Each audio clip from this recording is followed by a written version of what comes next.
Wetin Baba say make I talk, I don forget. Make I call am. Pick na Baba. Pick. Oh, pick now. Hello, Baba. It is 12 o'clock, oh, Baba. I wan use the phone back. Oh, wetin you tell me say make I talk, I don forget, oh, Baba. Our mumu not too much.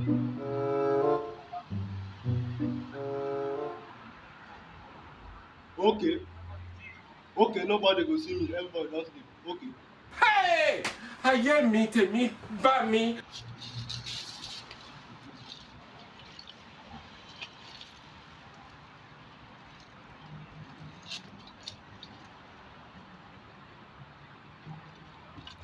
Here is God. Go back, make money dey follow me. If I dey go for make money dey follow me. Anywhere wey I dey go, make money dey follow me. Even in my dream, make money dey follow Jésù! me. If I dey go back, make money dey follow me. Anywhere wey I dey go, even in my dream, Who make be money that? dey follow me. Anywhere wey I dey go, make money dey follow me. What the back there?